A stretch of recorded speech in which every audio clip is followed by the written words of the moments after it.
Hello, everyone. I'm Yasmine Seale. Welcome to the 2024 Brooklyn Book Festival's virtual festival day for a conversation all about the question of how literature can navigate personal and collective histories. Thank you so much for joining us.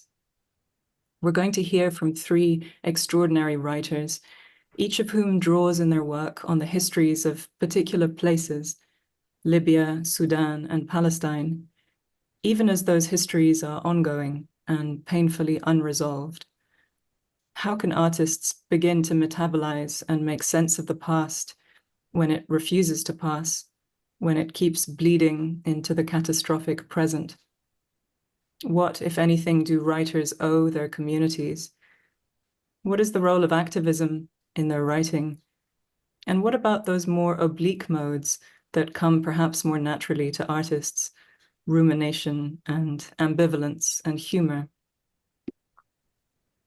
I'll now introduce our speakers, three writers I greatly admire.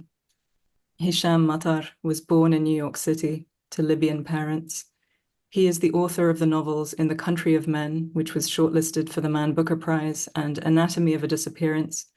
His two memoirs are The Return, which was the recipient of a 2017 Pulitzer Prize, the Penn Gene Stein Award, and A Month in Siena, a meditation on grief, art, and human intimacy.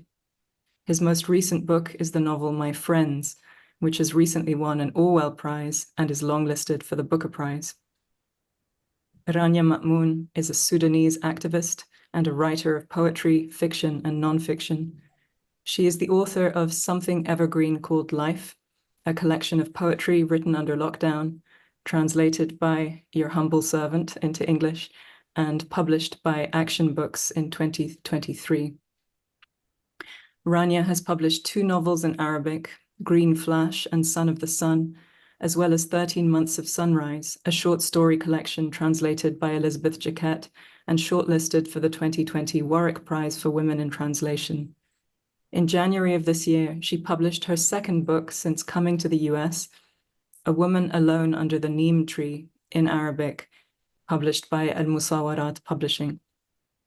Rania has been a writer in residence at City of Asylum in Pittsburgh since 2019, and she continues to organize for democratic change in Sudan. Omar Khalifah is a Palestinian writer and academic. His book, Nasser in the Egyptian Imaginary, was published in English by Edinburgh University Press in 2017. His story collection, Ka'annani Ana, As If I Were Myself, was published in Amman, Jordan in 2010, and his first novel, Qabid al-Ramal, Sandcatcher, was published in Amman in 2020. It will appear in an English translation by Barbara Romaine from Coffee House Press in December of this year. His articles have appeared in Middle East Critique and Journal of World Literature. A Fulbright scholar, Khalifa is Associate Professor of Arabic Literature and Culture at Georgetown School of Foreign Service in Qatar. We're going to speak for about 45 minutes. There will be no questions, but you can buy the books of all of these writers in the link at the bottom of the frame. Thank you all, Omar, Rania, and Hisham, for being with us. I want to begin with a feeling I have about the three of you.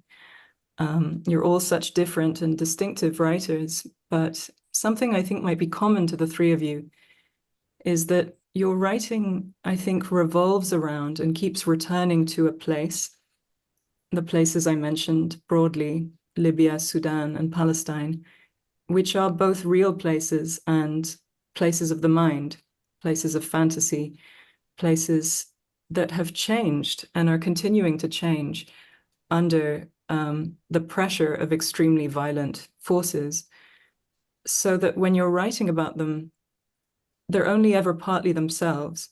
They're always escaping.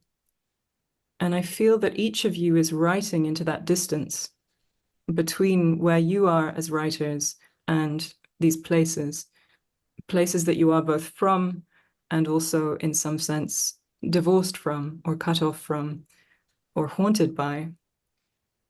But you keep returning to them in different forms. And I want to begin with this question of form. I'm fascinated by how each of you moves across and between forms. Some of you are involved in academic and journalistic writing, as well as more artistic work. Some of you move between poetry and fiction, fiction and memoir. Some of you are softening those boundaries between genres. Perhaps I could begin with you, Rania. I feel very close to your work, having had the joy of translating your collection of poetry. That book came out of a very intense period you spent under lockdown writing poetry every day, very intensively, very short poems, very quickly. As I recall, that was your first time writing poetry. But you have since returned to the writing of fiction, which was really your first form, the form that you began with. Could you tell us something about this move from fiction to poetry and back to fiction? What each of these forms allows you to do, especially with this question of how to write both about collective and personal histories, what each form gives you, what it allows. Thank you, Yasmine, and hi, everyone. Writing poetry, actually, it started during the pandemic, and it's out of sudden. I started this project with my neighbor and friend, Diane Samuels, to make a video call every day during the pandemic, just to stay connecting and to check on each other. And also to just create something very small, either a line or a small collage, or given Diane Samuels is a visual artist. So when I sat down to write for that day, in my mind was a short story, but it came in a line of poetry. And this is why I'm saying that Pittsburgh revoke the poetry that was dominant inside of me. And it was very intense period, as you know. I was just moved from Sudan to here, to Pittsburgh, to America. Different language, different culture. With two little girls, I went into depression and all of this. And on top of all of that, the pandemic and the lockdown and the same things, which all of us have been through. So to write that book, like the poetry every day, one poem every day, it was a very intense experience for me.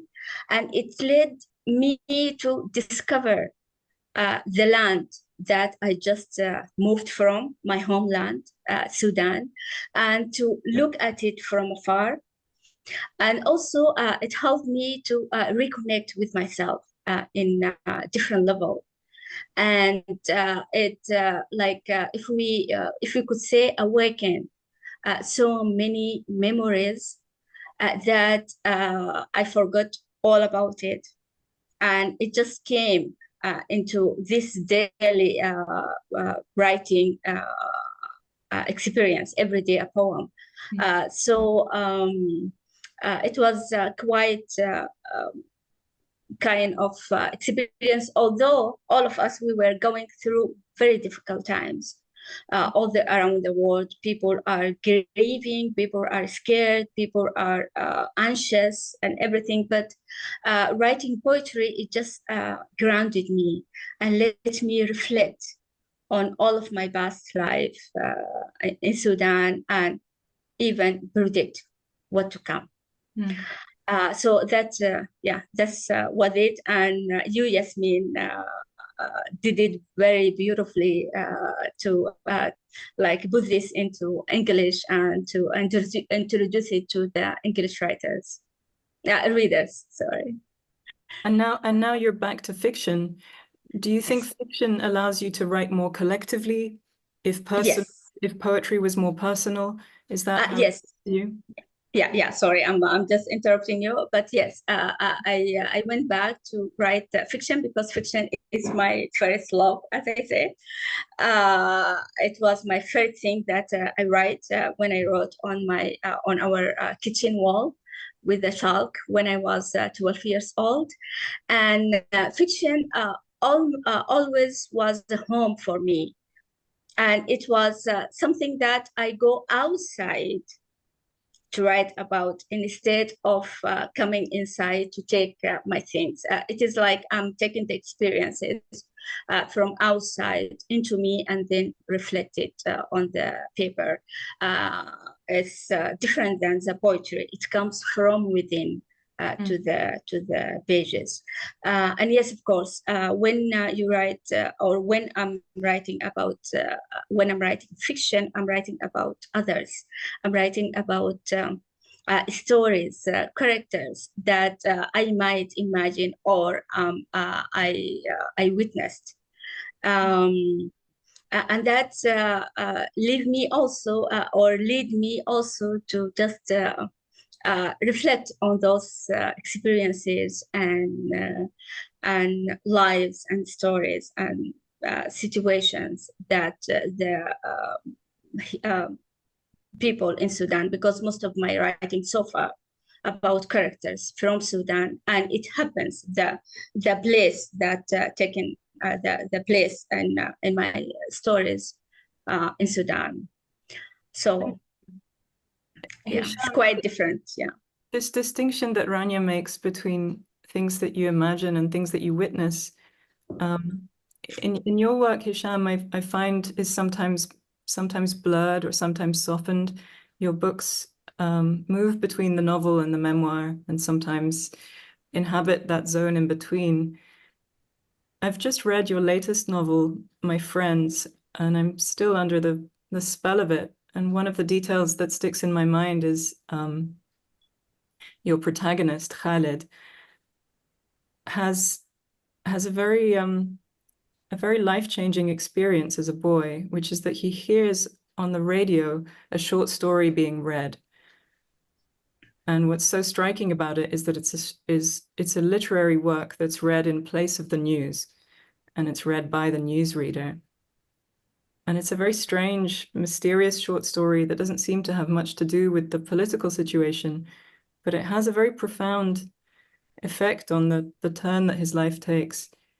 And I think of that as a kind of parable for your approach to fiction and what fiction can do for politics or for these kinds of collective histories.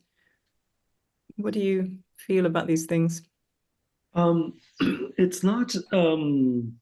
It's not conscious. I'm sure you're right. I mean, in other words, I don't anticipating our conversation and thinking about this question of the difference between the genres. Why do I write a novel, and why do I then write a memoir? If I'm to be honest, it's really not a conscious decision at all. I think what I'm really writing is a paragraph.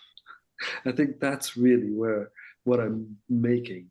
I have some faith that you can do something in a paragraph that you can't do in any other form. But of course, once I start, and if I'm writing a memoir, then I'm so wedded to the facts. But I have to imagine them, So in some strange sense, going between these two genres has made me less certain about the divisions between them. That I think it's all made up. Even if I am to describe something as simple as what I did an hour ago, I will have to exclude so much and reimagine the details. But I would also say that if I were to write a novel about, I don't know, something as distant from me as possible, a dog on the moon, it would also it must emerge from our life, So this distinction, having worked in both of them, has made me less enthusiastic about the demarcations, and much more really receding to something before all of these distinctions. That is to do maybe with a question of finding the words for something that is felt very deeply but appears to be unsayable. So I think the paradox for me about writing is that I don't start writing when I have the words to hand. Actually, I start writing exactly when I don't know, where I really feel totally without the words. And so writing is really an attempt to find contact between the what I'm calling the unsayable, are the things that exist before language, our emotions, our ideas, and the attempt to express, to connect with someone else. So something like that is how I think. Yeah. I agree with you, I think, about the artificiality of that boundary, which becomes apparent as soon as you start trying to do it, that you are involved in some kind of artistic construction, even if what you're writing about actually happened. I wonder if a more meaningful distinction is between the academic study of something, which is an almost scientific process or attempts to be or pretends to be, and this kind of artistic writing, whether it takes the form of a novel or of a memoir. Omar, I know that you are an academic, at least by day. I believe that you're currently writing an academic study of collective memory in Palestine. But your novel, which I've also just read, Sandcatcher, which is soon to be published in English, is a very funny novel and is a kind of satire of the attempt to try and write or grasp collective memory, especially when it comes to Palestine. It's the story of a group of journalists, young Palestinian journalists in Jordan, who think that they've found a brilliant subject for a story. They have found an old man who is the last surviving witness to the Nakba of 1948, and think that they are going to sit him down and get his story, and that this will be a great coup for them at their newspaper. And they show up and put a list of questions to the man, as in a scene that made me very self-conscious about having to ask you any questions. It's a kind of absurd exercise where they unravel all the questions that they've prepared and are confronted with the old man's total silence, his total refusal to give them what they are asking for. So it's an act of sabotage, really, of the whole process, the whole attempt at gathering and preserving collective history, which seems to be what you are involved in your academic life. Could you tell us something about those two forms that you work in, what they allow you to do? Sure. I think something that precedes the question of form for me is the question of language. Because I write fiction in Arabic, but my academic research is in English. So I'm trying to, still grapple with this fact that I live between two spheres, two realms, but also two languages. And I sometimes like to reflect on the beginning of all this. Was it a conscious decision on my part to start writing fiction in Arabic? The funny thing is that I first wrote fiction in Arabic while living in New York.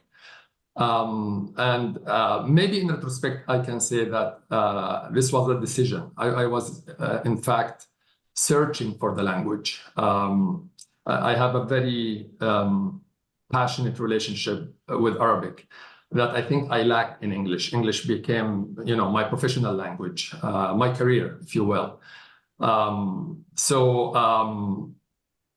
I did try to write something in English. I took a few courses actually when I was a student at Columbia, but I eventually decided that I couldn't proceed writing literature in English. I can't think about emotions in English. And also when you write, you enter into a conversation with previous texts, right?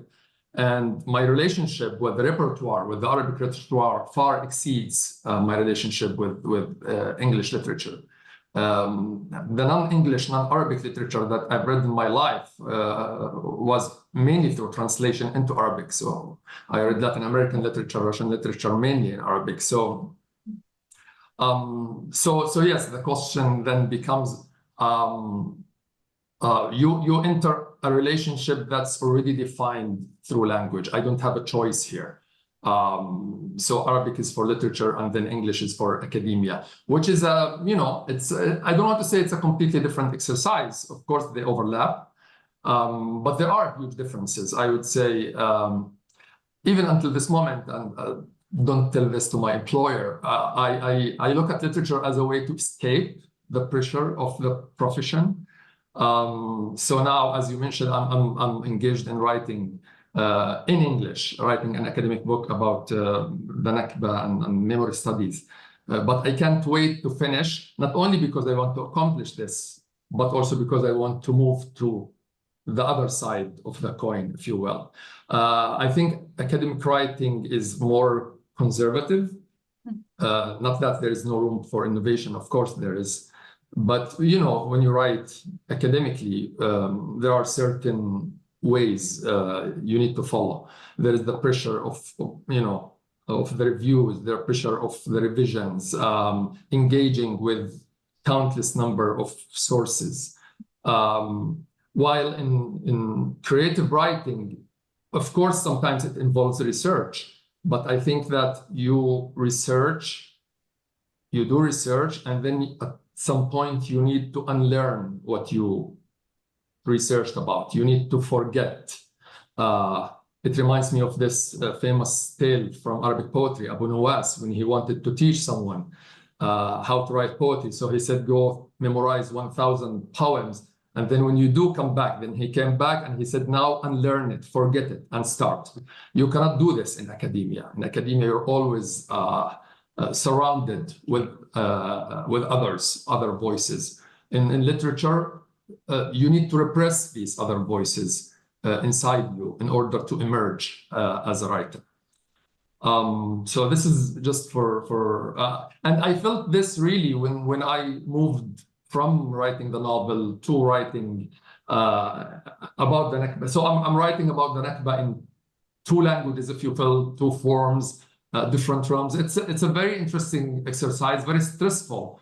Sometimes you feel that questions from there encroach on the other side, but you need to create barriers between the two. Now, for my novel, when I started writing that novel, I decided 3 summers ago, I think the summer before COVID, or 4 summers ago now, that I need to take a break from academia, from research, and just decide to devote an entire summer at least to the beginning of the exercise, writing the novel.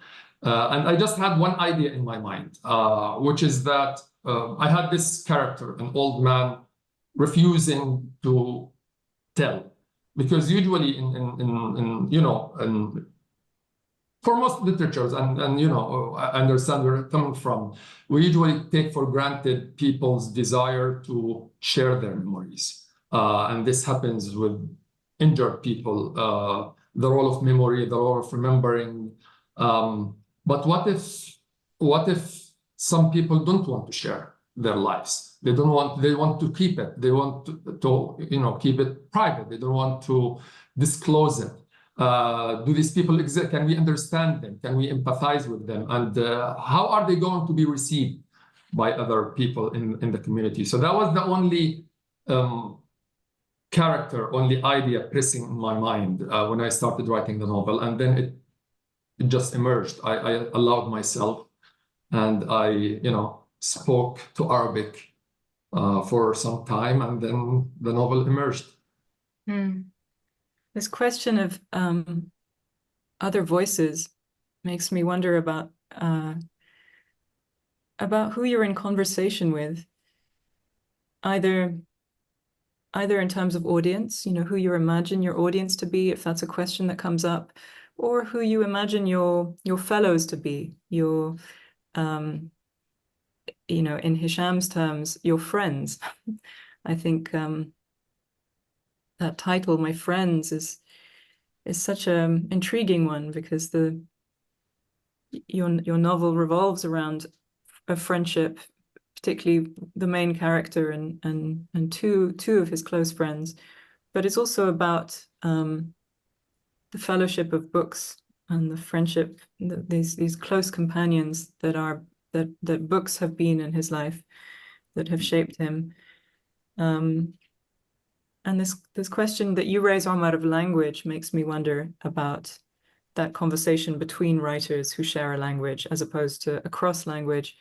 Rania, I know that the novel that you've written in Arabic, your latest novel, is the first one that you've written since arriving in the US. And I wonder if you think differently about this question of who you're writing with or who you're writing for.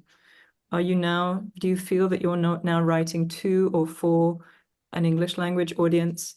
Are you writing into a tradition of Sudanese writing or within a fellowship of Sudanese writers? Okay, it's fiction, but it's a short story collection. And actually, while I'm writing those stories, the English writer, the English reader in my mind, because I want to tell about Sudan. And yes, you can tell about Sudan to Sudanese readers, but also given that I'm an activist, a writer, and I have this thing to do as much as I can for my country and the political scene in Sudan.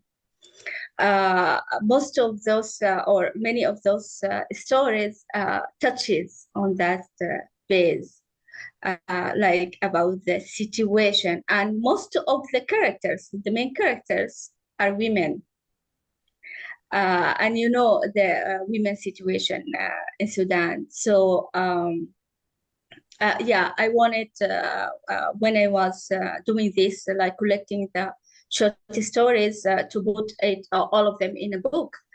In my mind, this book could be translated to English and could be perceived from the English readers, so they would know and feel and communicate or like make this connection between the Sudan society, political scene, the character, through the characters, through the lens of the characters, of course, and the stories that in this in the book. Also, in my mind was the Arabic reader who's not Sudanese as well, because in Sudan now we are living very, very, very,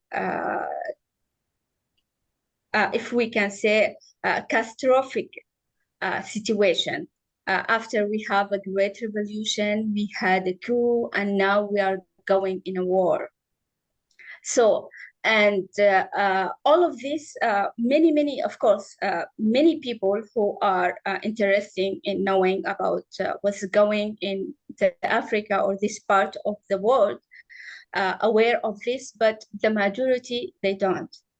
And I just, through this book, I wanted to shed a light. There is millions of people there in Sudan. They have their lives. They have they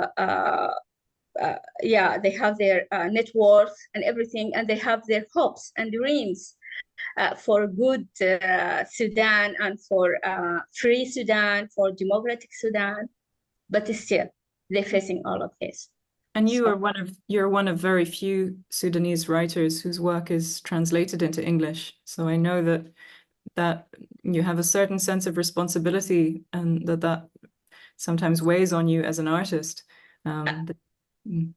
Yeah, this is a privilege to do that, and I'm one of among fantastic Sudanese writers who writing very, very, very like quality and value and artistic way, but not all of them could find their way to the translation, which it even put more like responsibility on me to just deliver a good value and something, and also to just open the door for the readers to see, yeah, Sudan is like a virgin land for literature, so that they can go and explore it, and just pick any book from any contemporary writer and read it, translate it, and put it out there so it reach more readers, and it deepens the connections and the knowing of Sudan, which is a wonderful land. And that sort of duty or that responsibility to communicate, to inform, to raise consciousness, perhaps is in tension with another impulse in writers, which is to not be representative, to play, to be ambivalent. That's something I felt a lot in your work, Hisham. There's always a kind of focus on the currents of inner life, whatever might be happening on the surface or politically or just in daily life. Something I think of as one of your sort of signature moves or observations is often a kind of focus on strange details of imaginative life, things that escape representation or easy decipherment. I'm thinking of one line in particular in My Friends, when the character Khalid is at a demonstration and he observes that a vast distance exists between a protester and his slogan. The entire history of politics exists in that gap. And I wonder if the history of literature is in there as well, in that discrepancy between the political demand, the united front of activism, and this much more complex inner situation. I think from my recollection, that sentence has a perhaps, though, because Khalid is ambivalent in ways that I find very interesting. And the novel really started with that first sentence. It is perhaps impossible to be certain of what is contained in anyone's chest, least of all one's own or those we know well, perhaps especially those we know best. And it carries on. But this question of what the distance between what is within and what is expressed, which is in a way the location, I think, of not only the history of literature, but I think all the arts. That's really where they reside, is this gap. And we know from our private lives, artists or not artists, we know from our private lives that there's this huge distance, very difficult to survey and to measure, between what we feel and what we think and what we utter and how we act. Sometimes there's a correspondence, sometimes there isn't. In fact, I would argue that the role of language, the role of speech, is often, yes, of course, to convey our thoughts, but it's usually also to give us up, to say a little bit more than we intend to say, or a little bit less, or to one side of it. And so this whole question of what might we say if we could really say it is something that preoccupies me. And so, notwithstanding my own personal passions as a citizen, as a human being, as a son, a brother, a lover, a friend, a colleague, and the things that I want to drive very much, I want to drive them into the world. You know, there are things that I feel very strongly about, like the rest of us. But I feel when I sit down to write, I want to be surprised. I want to write what I didn't expect I would write. I want to give myself up in some way. And the thing is, I also have this, maybe it's maybe it's too idealistic a hope, but I do think that if the writer functions under this liberty, then whatever she is passionate about will come through. I see it as a reader. I can't, of course, see it as the reader of my own work. It's hard for me to assess that, but as the reader of other works, I can see that. And so one of the things that I found sustaining as I was working on My Friends is that these characters are like most immigrants or exiles or people that find themselves suddenly in a place they didn't choose, can't return, such as my protagonist, is that they have to improvise. They have to improvise a life. They have to translate everything, themselves into the place back into themselves. And that the way that they balance their disappointments, their passions, but also their sense of ambivalence. At one point, for example, Khalid describes how the only way that you can really be indifferent towards something is that if you know it really well. It's very difficult to be indifferent, he says, towards something that you don't know well.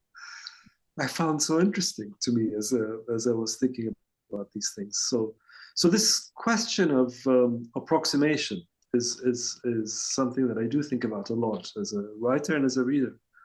And that question of ambivalence, I wonder what happens to it or to that attitude. We're coming to the end of our time, and I'm really thinking, as I think we all are, about the ongoing moment. I'm thinking particularly of Omar and Rania, who are writing into contexts that are catastrophic. Each of your books were written only a few years ago. I'm thinking of your poetry book, Rania, and Omar, your novel. But reading them recently, it strikes me that in light of the ongoing catastrophes in Sudan and Palestine, these books already feel like artifacts of another time, of a more innocent time, perhaps. And reading your novel in particular, Omar, and finding it so funny, and then wondering whether it has a different effect now. So much of the book depends on this joke that this attempt to gather collective memory is so tired, and let's just forget about it. But I wonder if in this time when there is such an assault on the very possibility of Palestinian life, if your attitude about that is changing or has changed, or how you feel about that mode of the book, that very ironic mode, which feels almost like a Palestinian inside joke, now that it's being translated into English, does it have a different kind of resonance? Well, I look forward to hearing what people think, especially about that ironic aspect of the book, because for many people around the world, Palestine is almost synonymous with disasters, catastrophes. And, the official Palestinian reference to it is the Nakba, which literally is the catastrophe. But can we actually, within the catastrophe, can we find ways to subvert?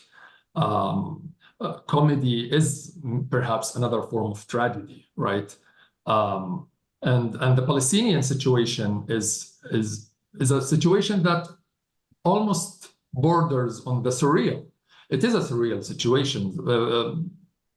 Prior to this horrible genocide happening in Gaza right now, Palestinians have always felt that we live outside the realm of time, as if Palestinians are stuck in this colonial moment, as if we haven't even entered the post-colonial world. This is the paradox of Palestinian temporality. So I think the Palestinian situation is conducive to so much subversive themes and sarcasm and ironies, which is scary thing to do at the same time, I have to admit, because it might be misunderstood. It might be felt less sensitive to the pain. And this is something that I was grappling with when I was writing this book. And, you know, if you look at Palestinian literature, you find very few writers. I want to credit here Emil Habibi, the famous Palestinian writer who wrote Al-Mutasha'il, the PC optimist, and he actually coined this word. Became one of his landmarks and landmark of Palestinian literature. But very few voices. So I wasn't really, I drew in just a select number of Palestinian writers who wanted to perhaps not necessarily write against the grain, but see things differently. And you feel sometimes that because you're a Palestinian writer, there is this burden of representation, the burden of being turned into a textbook that I wanted to resist in my writing. I am not a textbook. I'm Palestinian and I have a right to see my own Palestine. So one way to address this for me is that there is no singular Palestinian approach to Palestine. You started with the idea of the place as a real site, but also the place as an idea. And I think Palestine really captures this. So I'm a Palestinian who saw Palestine for a limited time. Many Palestinian writers haven't actually seen Palestine. So what does Palestine mean to all of us? It's one Palestine, but also multiple Palestines, if you will. And my book was just one attempt to approach that. Yes, one of the characters says that he didn't want to marry a Palestinian woman because he doesn't want his household to become another Palestinian saga. And I see this book as an attempt to tell a different kind of story, or to widen that the range of stories that one can tell about Palestine. I think we're going to have to wrap up, unfortunately. Thank you so much, Hisham, Rania, and Omar. Everyone listening, please remember that you can order books by all these wonderful writers in the link below. And please consider making a donation to the Brooklyn Book Festival, which is celebrating its 19th year of presenting free literary programming. And a reminder that if you are in New York City this week, please join us for the in-person festival, which is taking place next weekend on the 28th and 29th of September in downtown Brooklyn. Thank you again, and take good care.